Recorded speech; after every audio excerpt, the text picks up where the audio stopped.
નમસ્કાર, સ્વાગત છે તમારું મારી ચેનલ ખ્યાના સ્ટોરી બુકમાં. અમાસના દિવસે તમારે કેટલાક વિશેષ ઉપાય જરૂર કરવા જોઈએ. એ ઉપાયો વિશે જાણીએ તે પહેલાં આ વિડીયોને લાઈક કરજો, ચેનલને પણ જરૂરથી સબસ્ક્રાઈબ કરો અને કોમેન્ટ બોક્સમાં હર હર મહાદેવ, જય શ્રી કૃષ્ણ અને જય શ્રી રામ જરૂરથી લખજો. અને આ વિડીયોને છેલ્લે સુધી જોતા રહેજો. પહેલું, અમાસના દિવસે ગાયને રોટલી અને ખીર ખવડાવવી જોઈએ અને કૂતરાની પણ તેલવાળી રોટલી ખવડાવવી જોઈએ. આવું કરવાથી પિતૃની કૃપા પ્રાપ્ત થાય છે. 2. આ અમાસનો દિવસ શિવ ભક્તો માટે ખૂબ જ વિશેષ છે. આ દિવસે ગણેશ પૂજા પછી ભગવાન શિવનો રુદ્રાભિષેક કરવો જોઈએ. જો તમે રુદ્રાભિષેક કરી શકતા નથી તો શિવલિંગ પર જળ અને દૂધ ચડાવો, ચંદનની પેસ્ટ લગાવો, બિલ્વના પાન, માળા, ફૂલો, ધતુરાના ફૂલ અને ધતુરાથી સજાવો, ગુલાલ, અબીર, જનોઈ વગેરે જેવી શુભ વસ્તુઓ ભગવાનને અર્પણ કરો. ઓમ નમઃ શિવાય મંત્રનો જાપ કરો. મીઠાઈ, નાળિયેર, મોસમી ફળો અર્પણ કરો. અગરબત્તી પ્રગટાવીને આરતી કરો. 3. અમાસના દિવસે હનુમાનજીના સામે દીવો પ્રગટાવીને હનુમાન ચાલીસા અને સુંદરકાંડનો પાઠ કરવો જોઈએ.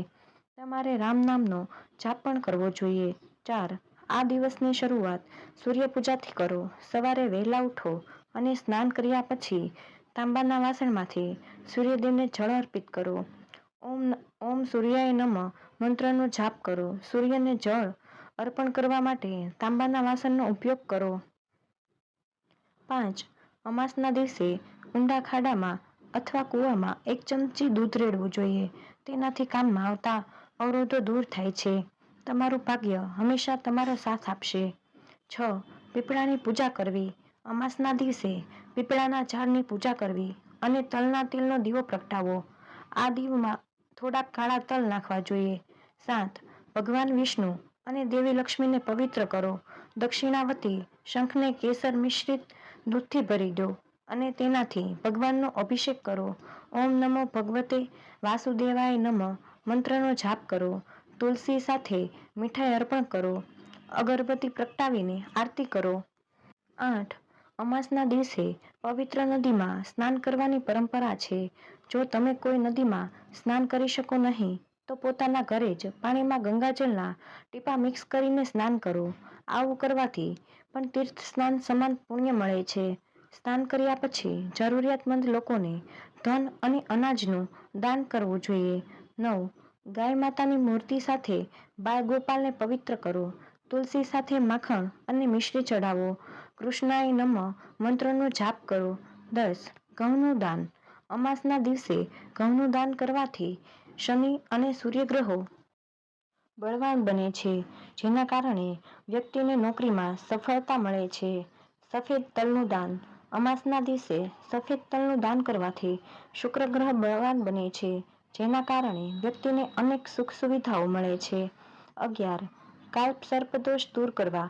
અમાસના દિવસે કાલ્પ સર્પદોષને દૂર કરવા માટે સવારને સ્નાન અને ધ્યાન કર્યા બાદ ભગવાન શિવની પૂજા કરવી અને શિવલિંગને પંચામૃતથી અભિષેક કરવો.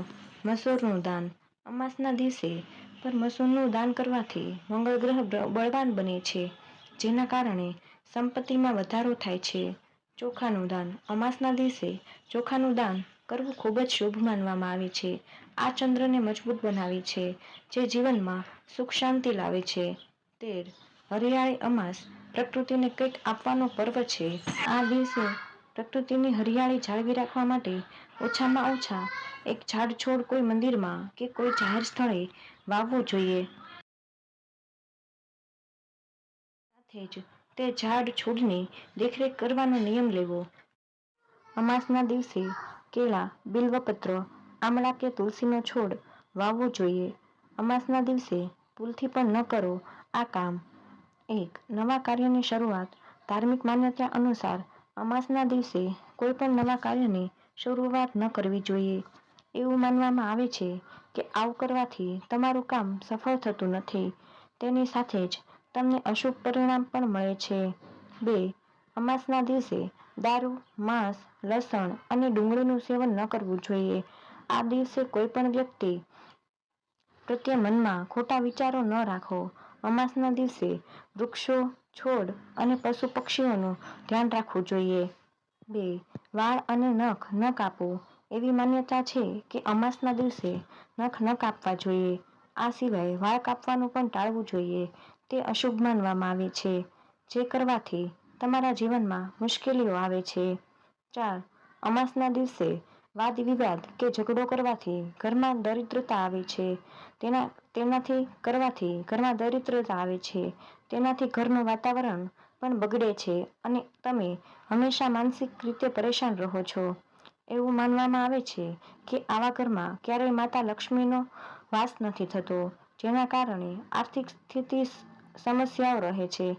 જો તો તમને આ વિડીયો પસંદ આવ્યો હોય તો વિડીયોને લાઈક કરજો, ચેનલને સબસ્ક્રાઈબ કરજો અને બાજુમાં આપેલા આઇકોનને પ્રેસ કરીને ઓલ ઉપર સિલેક્ટ કરી લેજો, જેથી તમને નવા વિડીયોની નોટિફિકેશન મળતી રહે. ત્યાર સુધી જય શ્રી કૃષ્ણ, રાધે રાધે, હર હર મહાદેવ.